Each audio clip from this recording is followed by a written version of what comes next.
Vamos a continuer para Nous cerrar allons continuer, nous reprenons esta notamment mañana. pour clore cette Arrancamos sobre matinée. cómo las C'est vrai palabras qu'on a mienten, intentar commencé ver avec des mots cómo se qui escapa ese nous trompent. lenguaje, porque el objetivo al Nous fin y al sommes cabo es passés à intentar, voir comment est-ce qu'on como décape nos lo ha ce dicho langage, al final car Summer, tel ¿no? que sa Buscar mère esa nous l'a dit, justicia, o il como lo s'agit de decía chercher la Camus, justice, intentar ou tel que disminuir Camus nous le disait el odio, déjà, la mentira. essayer de réduire le mensonge, Y la eso es algo que haine. hemos pedido Et c'est a las en que son fait nuestras dos quelque chose invitadas que nous de este fin avons de mañana, demandé à nos deux Gonefol invités y de Carla ce Fibla. matin, à Muchas gracias Gonefol a las et dos Carla Fiba. por Donc estar con merci, nosotros, merci y de con ellas os être dejo. avec Quería nous. también, perdón, Et je agradecer voulais a remercier Malek, becaria de este proyecto, que nos ha donc hecho de traductora Malek también de Summer, qui que- nous a que permis también hay que de mieux aplaudir, por supuesto, a comprendre nuestros sa mère. traductores, Et pero a nous Malek devons también. donc applaudir nos traducteurs, mais aussi à Malek. Hola, Bonjour. todas y a todos. Bonjour à vous tous et à vous muchísimas toutes. gracias por la invitación. Merci La de verdad es que m'avoir es un invité. placer C'est estar vraiment aquí un plaisir en d'être esta avec isla vous, que d'être para ici mí es à maravillosa. Menorque, une île qui est Gonefol y yo hemos merveilleuse. decidido cambiar un Angon, poquito. Foll et A lo moi, mejor on viene a bien décidé después de changer. de la Peut-être que intensidad c'est de bien esta après mañana. l'intensité No lo sabíamos, des que idées de iba ce a matin. ocurrir De así. toute manière, nous ne Pero savions pas ce ella qui y yo, allait se passer. tuvimos un- Mais hier, ella quiso contactar conmigo, donc, pues, a mitad de Gone abril, donc, a un essayé, pequeño Zoom, un poco que vamos essayé a de, hacer a voulu, nuestra a conversación. voulu Y la verdad rentrer en es que contact nada, avec en moi. On menos a de 10 fait un minutos Zoom acabamos au mois nuestra d'avril conversación et en 10 minutes, on a esta décidé que conversación cette para hablar conversation sobre pour parler du antes mensonge de llegar et de aquí. la haine. C'est une conversation Las qu'on dos allait estábamos muy démarrer ocupadas en con avant, muchas en cosas amont, profesionales y avant. personales, On pero était très conseguimos occupés, en mais algunos quelque momentos part, on a conectarnos réussi esa à se conversación retrouver et avoir Y yo une voy a conversation contaros par ahora un poco WhatsApp. para que veáis en Alors, qué je vais momento vous nos quedamos raconter pour que vous voyez un peu à quel moment on s'est arrêté avant-hier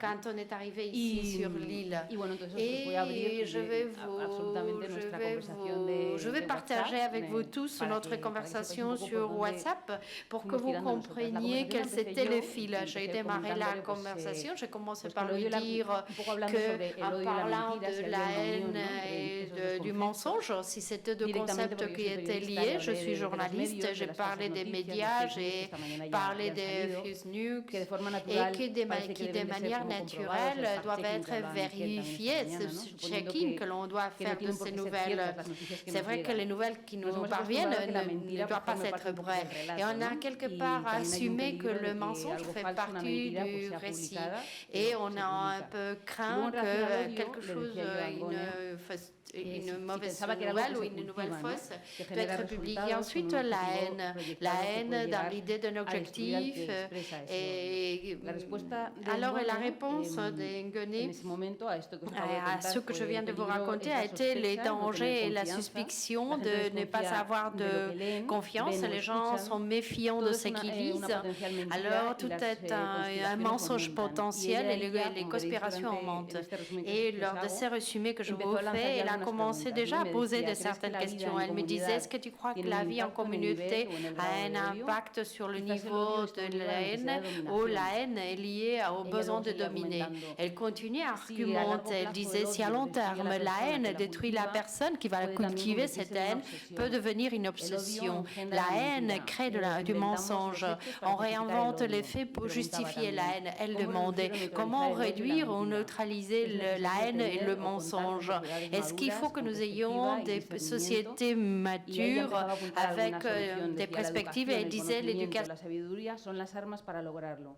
La confianza en uno mismo también es un arma, ¿no? Hay que cultivar permanentemente el conocimiento y la comprensión del otro, la alteridad. Que yo la verdad c'est cuando leí eso, porque para Je mí, lis cela, car pour del moi, otro le concept es de clave en l'autre, mi d'autrui, est un élément Y me essentiel dans preguntaba, mon travail. ¿cómo hacer que la Elle me humanidad disait sea comment el faire en centro, sorte corazón de que nuestras l'humanité acciones y de devienne nuestra le vida? centre de Y nos ella vies, de nos decía, yo actions. Elle nous utilizo disait, el arte. j'utilise Todos l'art. mis proyectos Tous mes son projets, plataformas de ce sont des producción plateformes en las de que se comparte production y où l'on difunden partage, où pensamientos, l'on sabiduría diffuse y de conocimiento. sagesse, de la Comprender el connaissance. mundo y nuestras Comprendre le sociedades monde de es un notre medio société est un en el que el moyen odio y la où mentira la no haine deben et ser le la sombra, mensonge ne cuidando doivent pas nuestras créer historias, l'ombre. la historia de la aventura Un en essayant de ne pas nier l'aventure humaine. J'ai rentré dans la conversation, je lui ai dit, je suis d'accord avec la méfiance, mais nous vivons dans un monde très informé. Le besoin de confirmer le besoin est nécessaire. Et nous avons une responsabilité concernant les mensonges que nous assumons et que nous reproduisons.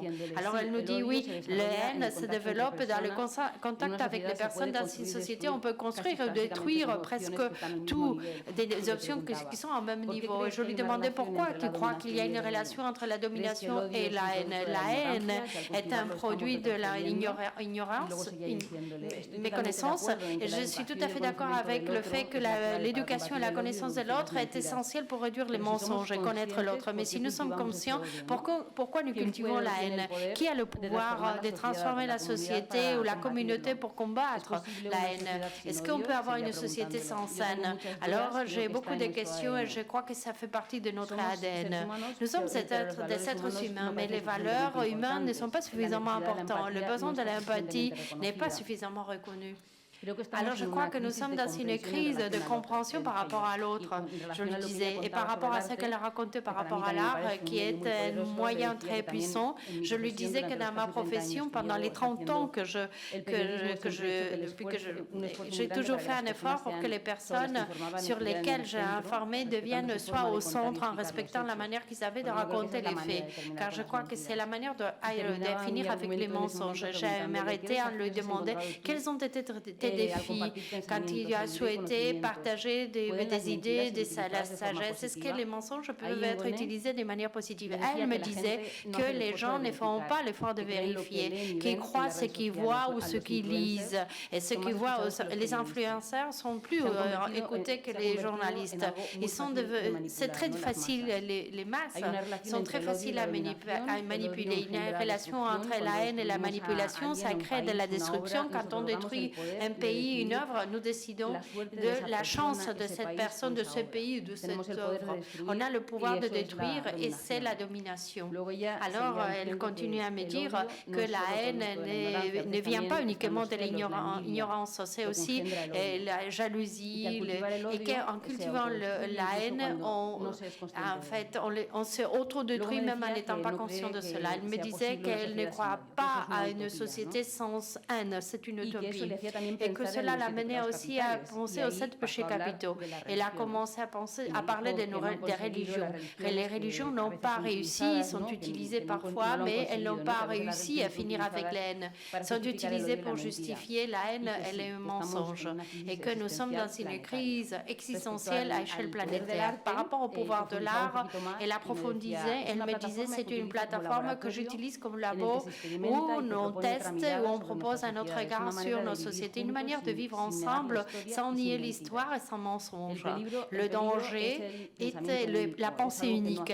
C'est quelque chose que je n'accepte pas. Il faut apprendre à écouter et à comprendre. Pour ce faire, nous avons besoin d'une perspective à un certain niveau. Travailler avec des artistes et créer une mosaïque de propositions et contradictoires. L'objectif est notamment de se parler. Et on est arrivé à un point sur lequel nous étions tout à fait d'accord. Elle me disait aussi qu'elle ne croit pas que les mensonges puissent être utilisés d'une manière positive. Et elle me demandait qu'est-ce que j'en pensais. Je commençais à lui expliquer que les réseaux sociaux, les influenceurs est un des problèmes, mais la question est de savoir pourquoi ils ont plus de pouvoir que les journalistes. Pourquoi nous ne sommes pas à la hauteur? Alors, la relation entre haine et domination, dans cette relation, le problème augmente quand la destruction se fait d'une manière individualisée, car on se rapproche à la dictature. Je lui demandais, tu crois que quand on détruit, nous dominons? Alors, en relation aux religions, et qui est le seul point où nous n'étions pas d'accord, car c'est là où la conversation s'est un peu achevée, je lui disais que les religions créent de l'affrontement, créent des tensions, marquent les différences et créent de la haine. Et je lui disais, pourquoi tu crois que l'art n'a pas plus de pouvoir dans nos sociétés alors que l'art véhicule des valeurs qui pourraient nous permettre de combattre les mensonges. C'est parler, je lui disais que je suis tout à fait d'accord par rapport à se parler face à cette pensée unique. Je lui disais que je ne savais pas pourquoi on n'arrivait pas à le faire. Et je croyais aussi que les mensonges ne peuvent pas être utilisés de manière positive, mais il y a des gens qui défendent cette position. Pour moi, un mensonge n'a pas d'utilité. Agoné disait, parler des réseaux sociaux, nous disait qu'il ne faut pas réfléchir.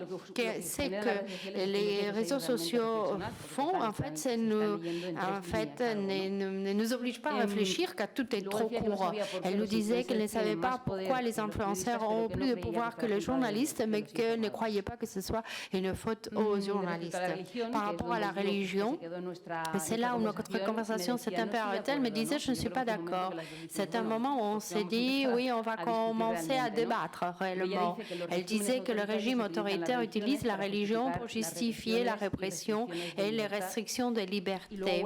Et elle revient sur l'art, car l'art, le pouvoir, les artistes ont le pouvoir de créer, de nous amener à réfléchir autrement et à penser autrement. Et sur la question de se parler, je lui disais que c'était simple, que je ne comprenais pas pourquoi on ne le faisait pas. Alors elle disait que tout le monde a à avoir raison, donc c'est répondre à soi-même. Alors la conversation s'arrêtait là. Alors moi j'étais là et là il était en train d'arriver. Et c'est là où nous allons reprendre cette même conversation, sans plus, et peut-être pour reconduire un peu, et en pensant surtout à notre personnage, à M. Albert Camus, j'ai pu lire un entretien sur le proverbe de Lyon en 1951. Ce fut un entretien qui faisait partie d'un reportage très très long et qu'ils ont intitulé comme étant les servitudes de la haine. C'est une publication de 1951. Je vais vous dire trois choses. Je vais vous lire trois choses, trois paroles, et qui vont peut-être nous permettre de continuer cette conversation. Alors, Camus nous dit que la liberté ne nous permet pas de dire n'importe chose ou d'instaurer une dictature au nom d'une liberté. La liberté nous amène à ne pas mentir. C'est une réflexion qu'on peut lire dans cet entretien. Ensuite, elle nous dit la haine est un mensonge, ni ce que toute personne est et qui mérite de la compassion. Le mensonge est plus utile. Alors, parfois, on ment sans haine. Toute personne qui aime se déteste à soi-même d'une certaine manière. Et la dernière réflexion, quand on lui demande, sur la vérité, la réduction de la vérité, elle nous dit en apparence, aujourd'hui, tout le monde aime l'humanité de la même manière que l'on peut aimer qu'on nous serve un steak pas trop cuit. Et tout le monde a une vérité. Mais c'est l'extrême d'une décadence. La vérité est là sur les enfants assassinés. La vérité est à construire comme l'amour. Rien n'est donné au promis, mais tout est possible pour celui qui accepte de le faire et le risque de le faire. Alors, je te passe la parole pour que tu continues dans cette conversation. Bon après-midi, est-ce que ça marche? Vous m'entendez? Oui? Je ne suis pas sûre parce que je ne vous vois pas. Oui. Je voulais juste préciser que mon nom de famille c'est Fall. Folle, comme en anglais ça veut dire loca. No soy loca. Donc Fall. Effectivement, on a pas mal échangé parce que c'était un défi. Elle voyage beaucoup et moi j'étais très très loin en train de voyager à Madagascar. Et au début, moi j'étais interloquée quand j'ai vu le thème de la discussion et je me suis demandé en fait si Sandra me détestait. Est-ce que Sandra me hait?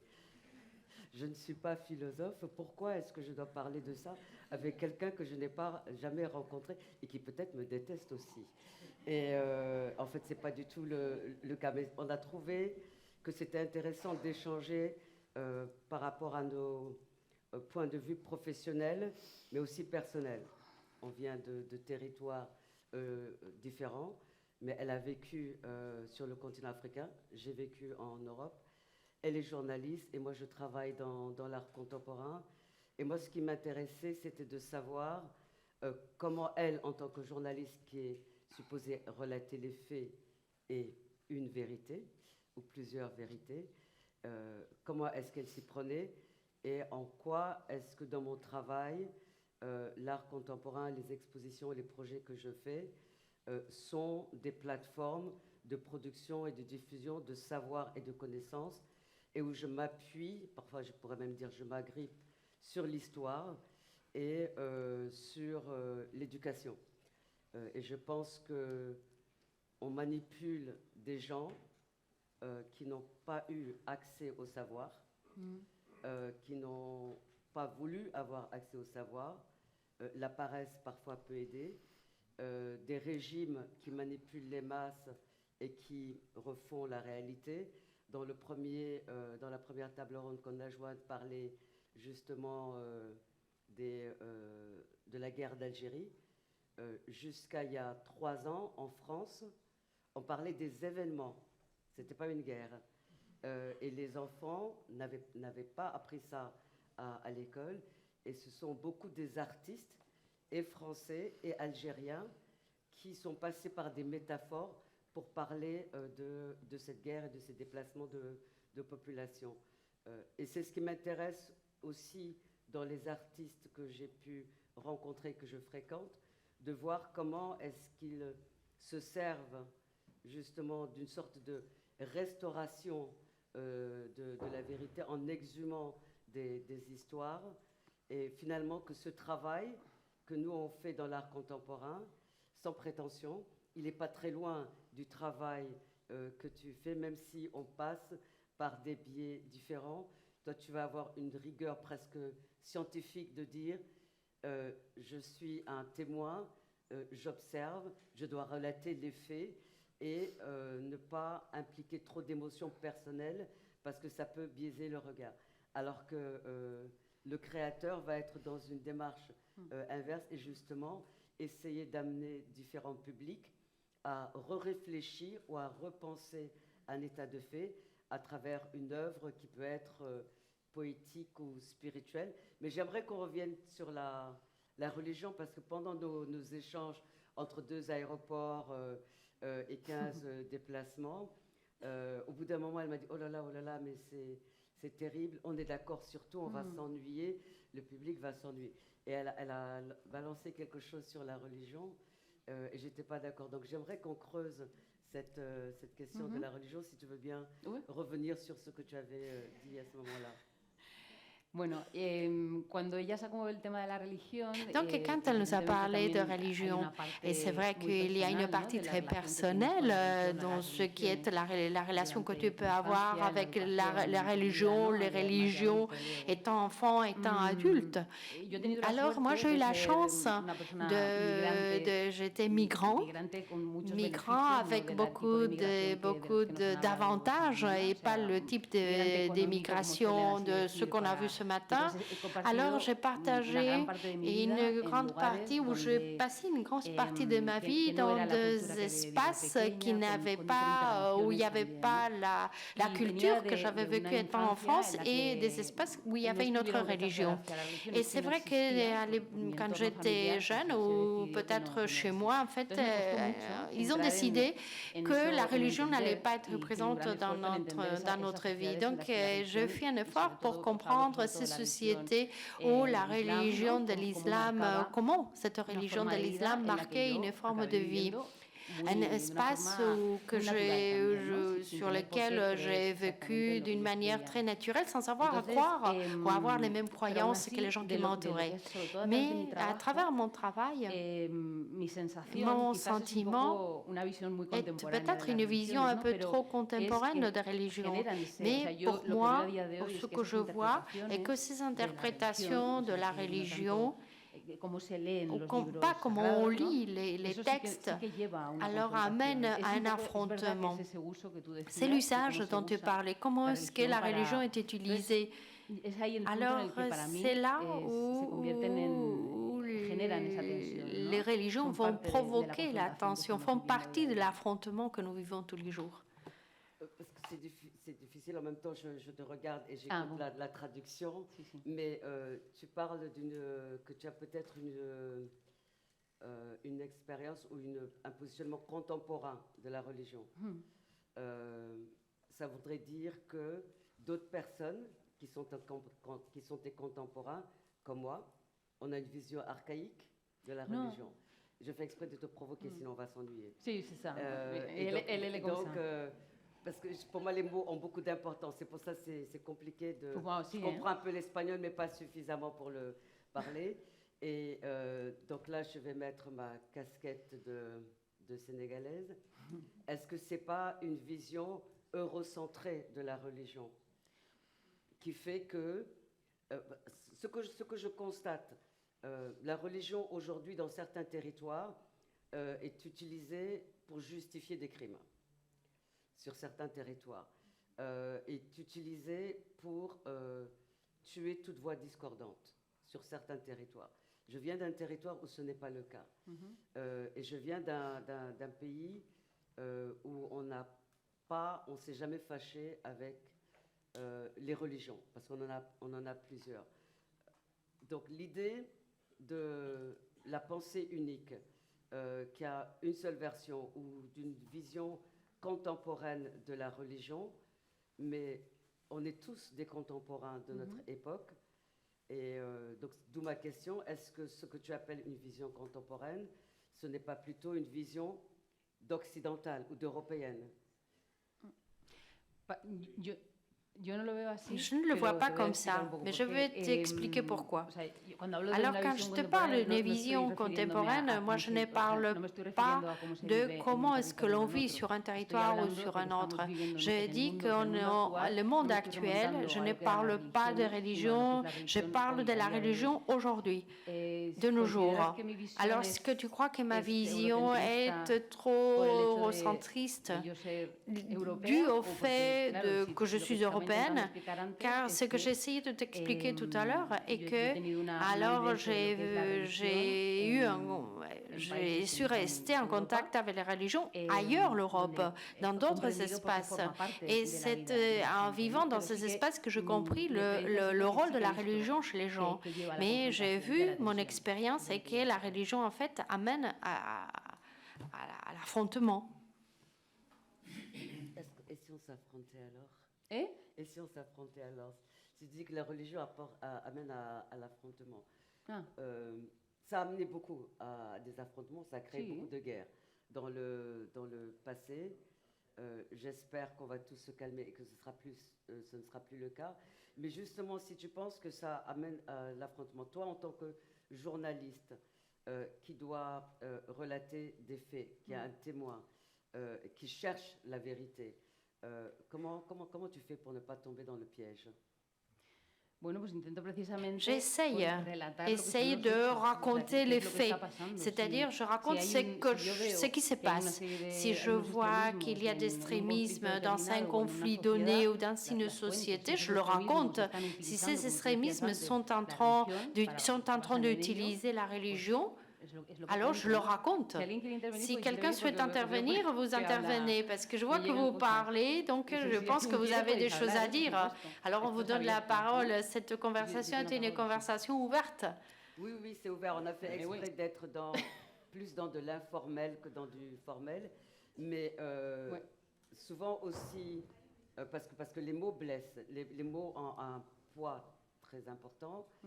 Et il est arrivé que justement des textes, des écrits, ou même des journalistes soient des véhicules pour générer le mensonge et la haine. Et comment tu gères ça en fait avec cette profession, avec certaines personnes dans ta qui ont basculé du côté un peu comme Dark Bagor dans la force obscure? Alors, c'est un peu lié à l'éthique, à comment est-ce que tu réalises ta profession et qui est ta manière de vivre, tout est relié. Mais c'est un exercice propre à tout un chacun, c'est un exercice très personnel. Alors, bien évidemment que j'étais témoin de situations où il y a des moyens de communication qui incitent à l'affrontement. En Espagne, toute l'analyse que l'on peut faire de la réalité migratoire, parfois à partir des médias, on voit qu'il y a une incitation à la haine. on est là, on fait accroître cette peur de l'autre. Alors je ne suis pas d'accord, j'essaie de combattre cette peur de l'autre. Et comment est-ce qu'on le fait?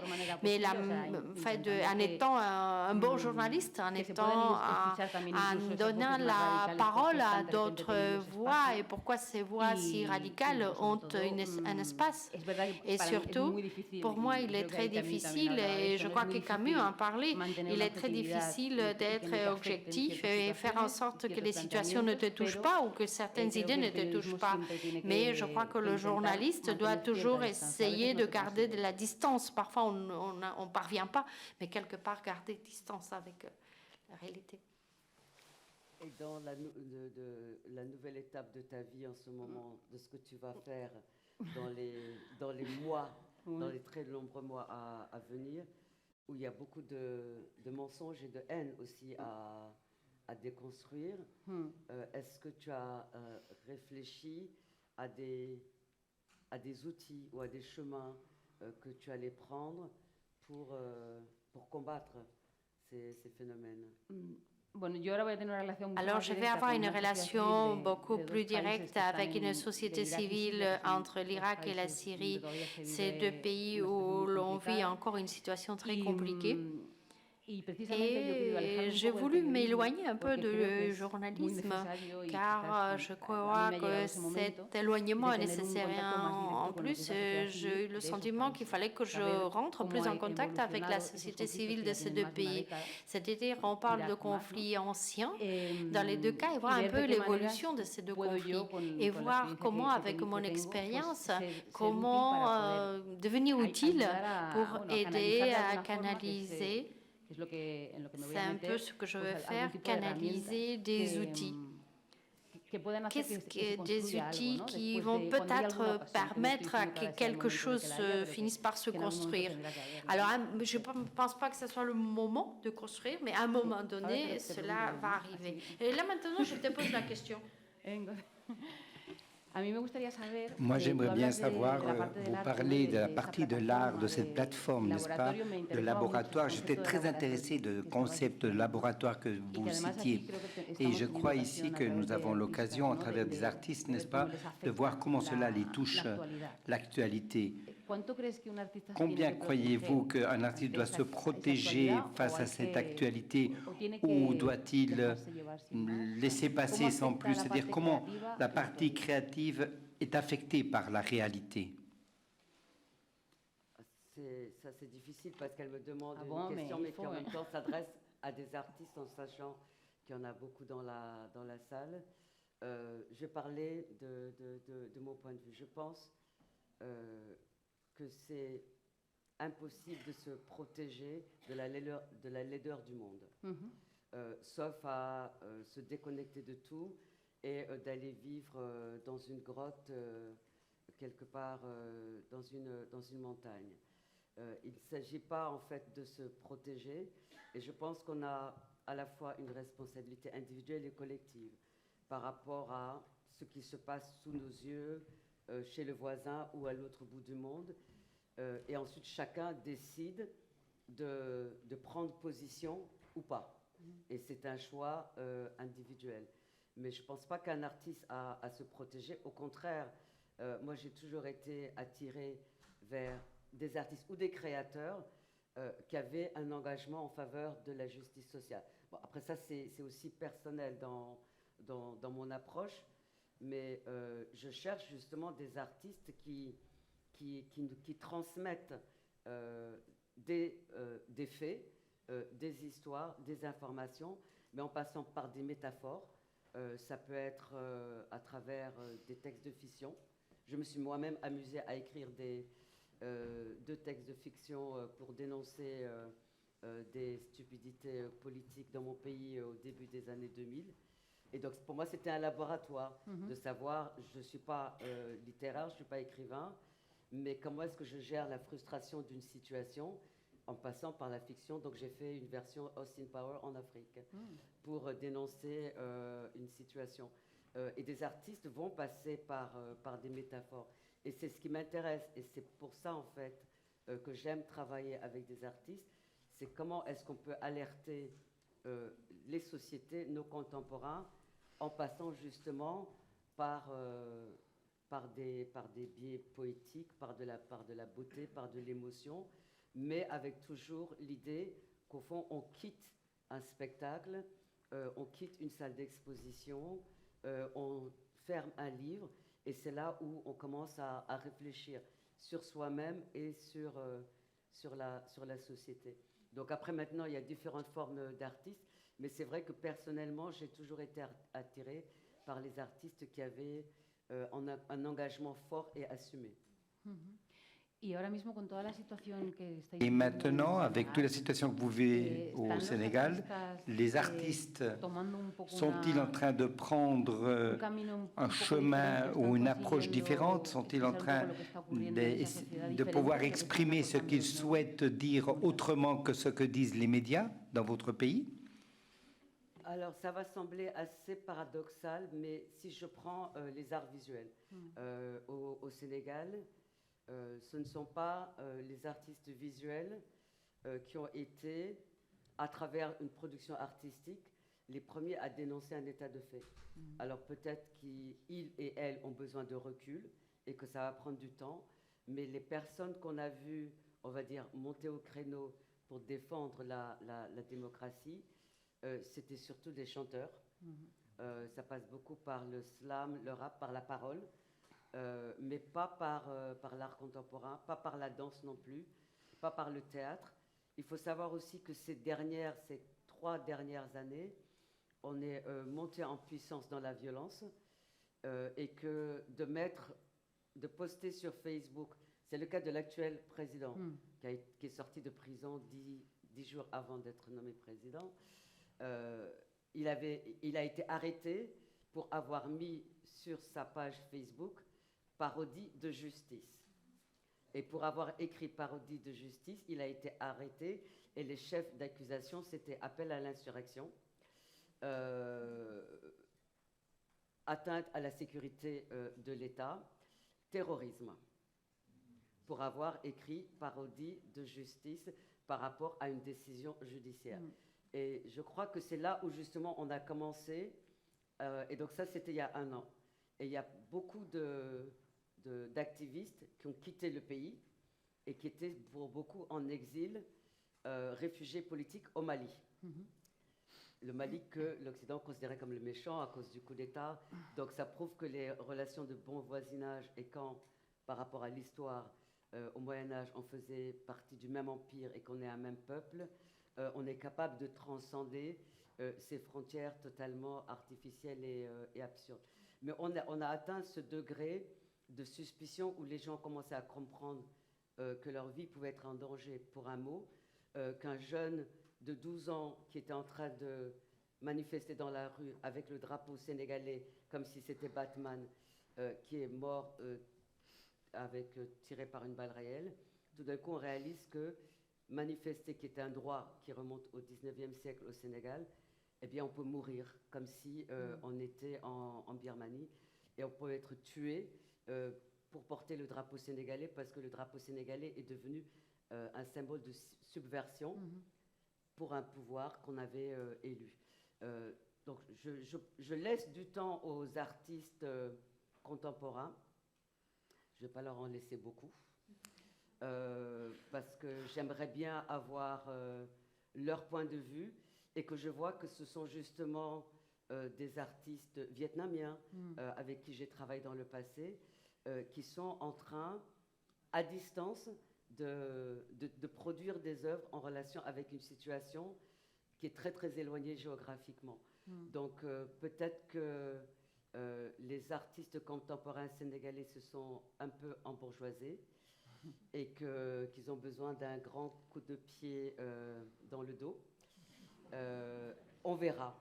Ou peut-être qu'il faudrait qu'ils entendent d'autres personnes parler, les gens du premier panel, qu'ils se rendent compte qu'on a vécu un enfer pendant plusieurs mois, et il y a des gens qui vivent un enfer depuis des décennies. Voilà.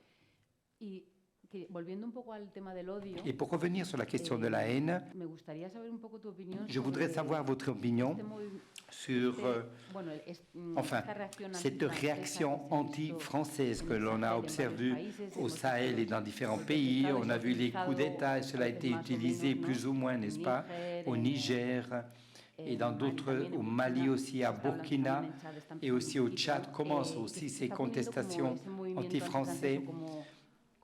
Et je ne sais pas si vous considérez que là, il y a une haine véritable qui est en train d'être manipulée. Je ne pense pas qu'il y ait de haine. Je dirais qu'il y a un ras-le-bol. Il y a un poème formidable d'un Algérien, ça remonte à 1961, par rapport à la guerre d'Algérie. Et le poème s'appelle « Le Serment ». Et donc, il jure, et jure sur des atrocités. Je paraphrase. Je jure sur les maisons brûlées au napalm dans tel village. Je brûle sur le corps de ma sœur violée plusieurs fois. Je jure sur le voile de ma mère rempli de larmes. Je jure. Donc, il cite en fait toutes les atrocités de la guerre d'Algérie et il finit par dire « Je jure sur la haine et la foi, encore la religion, que nous n'avons pas de haine contre le peuple français. » Et c'est un des poèmes les plus puissants. Moi, je l'ai appris à l'école quand j'étais petite, parce que ça faisait partie du programme scolaire. Mais pour revenir à cette question, je crois que ce qu'il y a, c'est un ras-le-bol. Il y a d'un côté, dans certains pays, un ras-le-bol d'une certaine attitude, après qui va être une opportunité, une aubaine pour d'autres pays pour venir prendre la place. Et du côté de la France, ce que je considère, ce que j'appelle le sentiment d'abandon. Tu ne m'aimes plus. Pourquoi tu ne m'aimes plus? Pourquoi tu penses que je suis méchante? C'est un peu comme, si tu te souviens, le soir du 11 septembre, moi j'ai entendu des Américains dire « Mais pourquoi autant de violence? Qu'est-ce qu'on leur a fait ?» Tu vois, ça te fait sourire. Oui. Mais eux ne souriaient pas et la question était sincère. Et je pense qu'il y a cette même sincérité du côté français de se dire « Mais je ne comprends pas quel est le problème, qu'est-ce que je vous ai fait, je vous aime. » Le président de la République française avait donné une interview dans un grand magazine Jeune Afrique et le titre de l'article disait, donc il citait le président de la République, il disait « Entre l'Afrique et moi, je veux que ce soit une histoire d'amour. » Et je suis tout de suite allée voir sur Twitter comment la communauté allait réagir. Et du côté de l'Algérie, ça a été un déchaînement de violence en disant c'est le bourreau qui m'a violée qui maintenant me parle d'amour alors qu'on parle de viol. Donc on est arrivé à un point d'incompréhension donc qui crée une rupture. Moi, ce qui m'a fait réfléchir, c'est d'être à Madagascar il y a 2-3 semaines, très loin, là-bas au bout de l'Afrique australe, et de passer dans la rue et de voir un graffiti « France dehors ». Donc je me suis dit, mais... Et j'ai trouvé personne qui pouvait me dire d'où sortait ce graffiti. Est-ce que c'était une opinion qui était partagée? Tout le monde m'a dit non. Alors, est-ce que c'est quelqu'un qui s'est amusé? Je ne sais pas. Mais en tout cas, par rapport à ce que la France appelle un sentiment anti-français, je trouve que c'est aussi infantilisant. Ça veut dire que l'Africain est toujours uniquement capable que d'émotions. Donc, on a un sentiment de haine, on a un sentiment d'amour. On veut nous aimer. Pourquoi vous nous haïssez? Les choses sont à la fois beaucoup plus simples et plus compliquées, mais il faudrait beaucoup plus de temps pour rentrer dans ces relations sur plusieurs siècles entre ces deux continents. Mais comment déconstruire et sortir du déni? C'est surtout ça. Je pense qu'il y a du déni d'un côté. De l'autre côté, une situation de ras-le-bol qui a atteint un paroxysme et qui s'est transformée en rejet et qui est du coup instrumentalisée par d'autres personnes à d'autres fins. Donc du coup, ce qui était une histoire d'amour à deux devient une partouze assez glauque. Ouais. Oui, mais ce matin, on parlait des questions telles que la dignité. Je ne sais pas si le respect, ou c'est peut-être là où... Parce que moi, mon sentiment a toujours été, quand j'ai travaillé en Afrique ou dans des pays arabes, que nous, les Européens, le rapport avec nous ou à notre égard a été très souvent, n'a pas été effectivement une relation d'ego et qui finalement a levé beaucoup de méfiance. C'est vrai que généraliser, c'est terrible, il y a beaucoup de monde, mais j'ai toujours eu le sentiment que cette haine, cette confrontation, nous la provoquions davantage depuis la partie occidentale. On regardait les gens de haut. Je ne sais pas si vous êtes d'accord. Je veux revenir à l'importance de l'éducation, parce que quand on grandit dans un contexte de propagande coloniale pour justifier l'occupation et l'exploitation d'autres territoires, pas seulement l'Afrique, c'est aussi le cas des Amériques, mais cette mémoire de sentiment de supériorité parfois inconscient se transmet de génération en génération. Et finalement, ce que l'on retient de l'autre, c'est quelqu'un à qui on a apporté la civilisation, les lumières, l'éducation, des hôpitaux, la route. Et puis après, les Amérindiens rajoutent toujours, n'oubliez pas la syphilis, ça aussi, ils nous l'ont donné, ils nous l'ont laissé. Mais d'un autre côté, nous, à l'école, en tout cas moi dans mon cas par rapport au Sénégal, on commence par apprendre l'histoire du Sénégal, l'histoire de l'Afrique de l'Ouest, l'histoire de l'Afrique et l'histoire du monde. Et quand j'ai étudiante dans les années 80, quand j'arrive en France, je m'aperçois donc que mes contemporains à l'école d'architecture n'avaient absolument aucune connaissance des territoires au-delà de l'Europe occidentale. Donc j'ai trouvé ça terrifiant. À cette époque-là, c'était avant que Internet, les réseaux sociaux existent, et je me demandais comment c'était possible, et je leur demandais, mais qu'est-ce que vous avez appris à l'école ? Vous ne connaissez pas le monde, mais vous avez ce sentiment d'avoir conquéri le monde, mais vous avez conquéri quelque chose que vous n'avez pas compris ou que vous avez nié pour pouvoir justifier la conquête. Et c'était des conversations impossibles parce qu'on n'avait pas le même degré de connaissance. Et pour certaines personnes, de s'apercevoir que c'était l'Africaine qui avait le plus de connaissances, ça crée de la violence et ça crée la haine. Et c'était intéressant pour moi de voir l'importance de l'éducation. Et je pense que ça, c'est important. Et ça revient au fait que des jeunes Français, jusqu'à récemment, n'apprennent pas la guerre d'Algérie et qu'on parlait d'événements d'Alger et qu'encore aujourd'hui, les gens n'apprennent pas... moi, j'ai fait un grand projet en France et j'ai mobilisé 350 écoles et j'ai fait un plan national de formation pour former des professeurs à enseigner l'histoire de l'Afrique.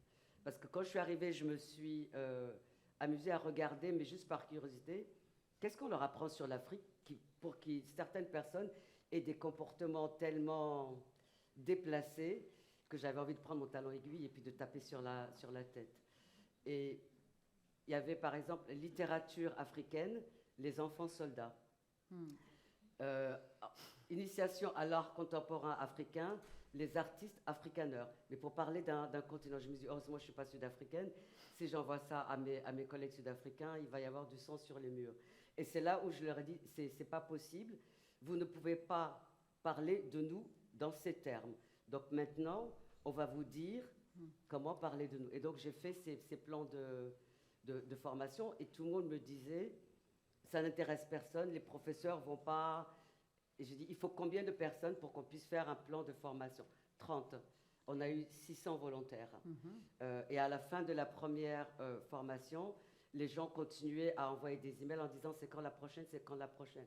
Ce qui prouve qu'il y a souvent aussi un décalage entre les peuples et ceux qui nous gouvernent, ou ceux qui prennent les décisions, et que souvent on a une mauvaise compréhension de notre propre société, ou on ne veut pas la comprendre, parce qu'on est soi-même dans le déni et le mensonge pour s'agripper au pouvoir. C'est ce qui se passe dans certains... Mais j'en reviens toujours, si on veut réduire la haine et le mensonge, moi je dis, c'est l'éducation, je dis aussi c'est l'art, par les artistes contemporains, en sachant que les artistes contemporains s'appuient sur des faits divers parfois, sur l'histoire, sur aussi j'aime beaucoup quand je travaille avec des artistes, ensuite créer des outils pédagogiques pour les différents publics. Et je pense qu'on n'y arrivera pas sans l'éducation et que chaque projet est un laboratoire où on teste les choses et quelque chose qui va marcher à Dakar va peut-être pas marcher à Cape Town, va peut-être pas marcher à Malaga, mais il faut essayer. Et si on arrête de se parler, c'est foutu. Si on pense qu'on est culturellement, intellectuellement, socialement supérieur aux autres, parce qu'il y a des sociétés dans lesquelles c'est ce qu'on fait croire aux enfants, là aussi on est foutu. Et parfois on se raccroche à la religion le dimanche à l'église. Ouais. Je sais.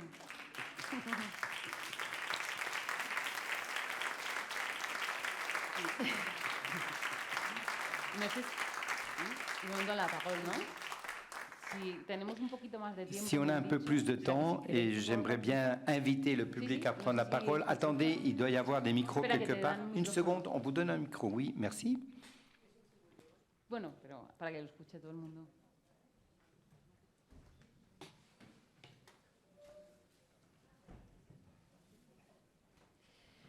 Hola.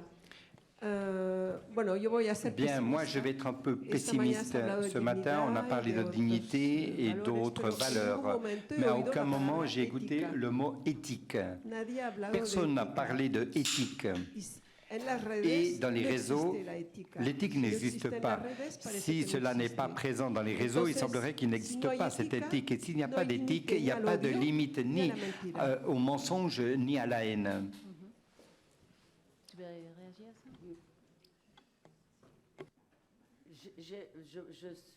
Je pense pas effectivement qu'on ait parlé d'éthique, mais pour moi c'était assez peut-être évident. C'est pour ça que parfois par défaut j'en parle pas.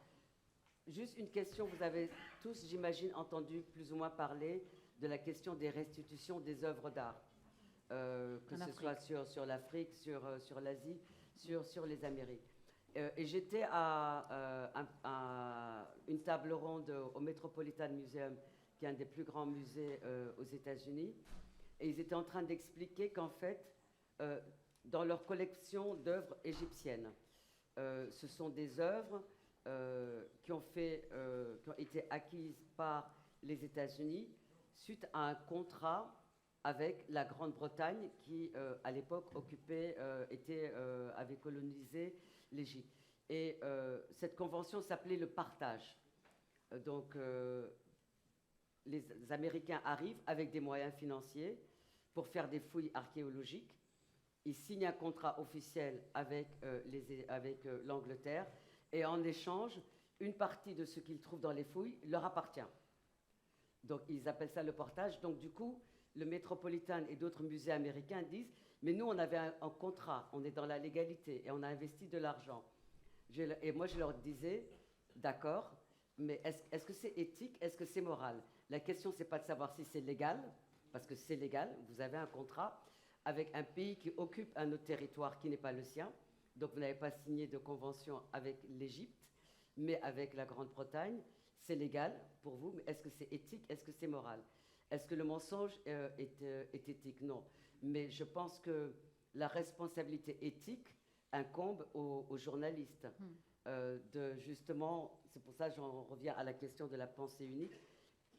Qu'est-ce qui est la vérité? Parfois, il y a un événement, vous avez 15 témoins, vous pouvez avoir 15 versions différentes en fonction du point de vue. Mais peut-être que la question de l'éthique reviendra sur la table cet après-midi, mais elle est essentielle et pour moi, elle est fondamentale.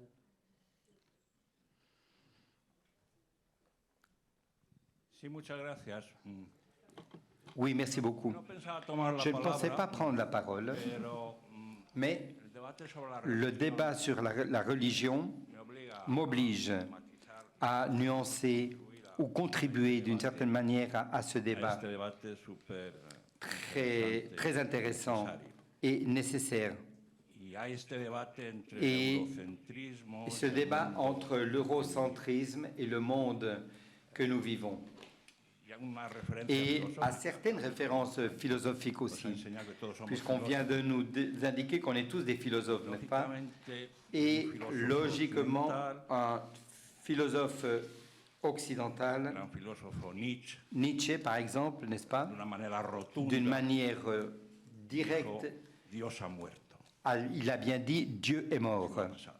siècle passé, n'est-ce pas? Y los Et occidentales les Occidentaux, llegamos nous arrivons y estamos convencidos, et nous sommes muchos convaincus de nuestros occidentales, de ce qu'il n'y a qu'une civilisation qui a progressé dans le temps et qui a avancé, et logiquement que nous sommes en possession de la vérité. Et lorsqu'un philosophe occidental dit que Dieu est mort, on met la religion, le sentiment éthique, et je ne parle plus de religion, mais bien de spiritualité, comme un ennemi.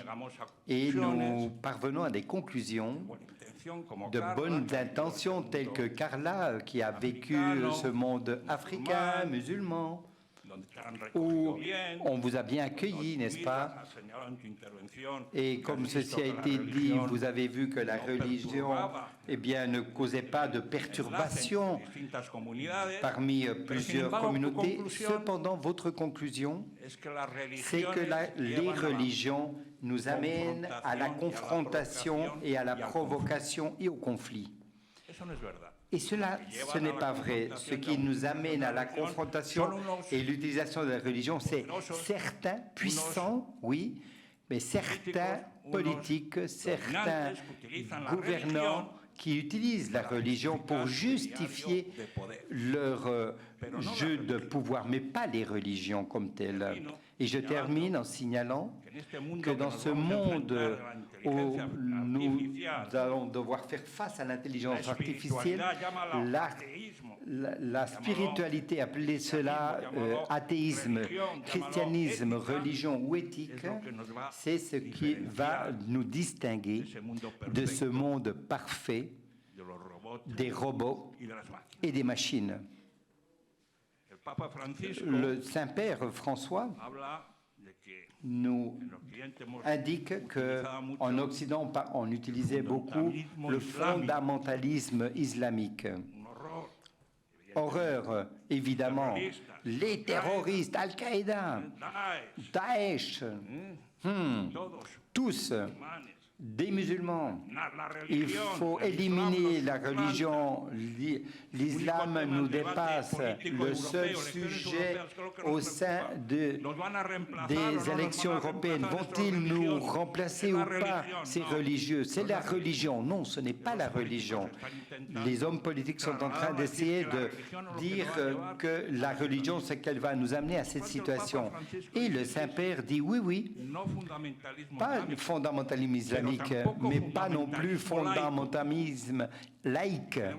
Et nous essayons de comprendre la complexité du monde actuel. Il nous faut incorporer comme une pièce de plus, et après, chacun est libre d'être athée, non-croyant et tout ce que vous souhaitez, mais la religion, la spiritualité, c'est du moins mon expérience personnelle, est plus nécessaire et plus présente au XXIe siècle que dans le passé, si nous souhaitons continuer, je dis bien, à vivre ensemble. Oui, une petite nuance aussi, que la comparaison que j'ai faite de comment j'ai vu que cohabiter, enfin que la religion servait pour une cohabitation, peut-être je ne me suis pas bien expliqué, mais que la façon dans laquelle moi-même, sans avoir une prédisposition à être dans une société avec une religion si marquée comme l'islam dans certains des pays où j'ai vécu et où très naturellement je pouvais faire partie de cette communauté ou cet espace à travers mon travail, comme j'ai vu l'utilisation, ce que je vous disais auparavant, l'interprétation, comment on termine par parler de radicalisme et d'extrémisme. C'est vrai que les questions des religions, c'est quelque chose de très complexe, c'est vrai, en partie, mais je crois cependant que cet usage et utilisation, c'est ce qui nous amène à une plus forte confrontation. On est en train d'utiliser cela. Précisément, ce besoin, et je la connais très bien, je sais très bien que cette partie spirituelle a beaucoup de bonnes choses qui permettent que cette cohabitation soit possible, mais je crois qu'en même temps, on est en train de l'utiliser et on le voit par exemple dans la confrontation, enfin je ne vais pas rentrer dans des conflits, mais parce qu'on n'a pas le temps, mais mon sentiment c'est que finalement, actuellement, on ne permet pas que les religions, comme vous l'exposez, et probablement elle-même aussi, ma collègue, puissent permettre cette cohabitation dont nous avons besoin, cette paix. Je crois que malheureusement, on est en train d'amener ces religions plus vers la confrontation, et peut-être par, certainement, comme disait donc le monnaie d'éducation et de comprendre pourquoi ces sociétés vivent la religion de la sorte. Y a-t-il quelqu'un d'autre qui souhaite prendre la parole?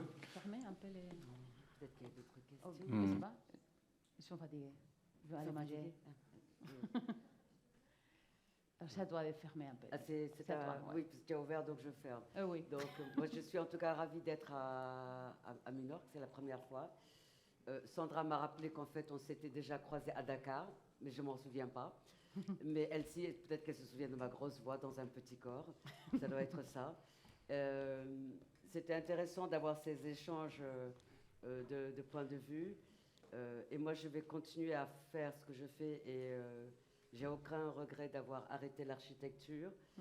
Et je remercie tous les esprits créatifs, qu'ils soient plasticiens, écrivains, cinéastes, de me forcer à me remettre en question, à remettre en question la société dans laquelle je vis, le monde dans lequel je vis, et comment est-ce que moi je peux mettre en place des dispositifs à travers des projets pour leur donner la voix, en fait, pour leur donner plus de voix, d'être comme un amplificateur et que je ne conçois pas ma vie sans l'art et sans les artistes. Donc, merci les artistes et merci les créateurs et merci tous les activistes du monde qui, certains sont prêts à mourir pour nous, pour qu'on puisse être confortablement ici, de parler de choses graves pendant que d'autres le vivent et parfois en meurent. Ouais. Voilà.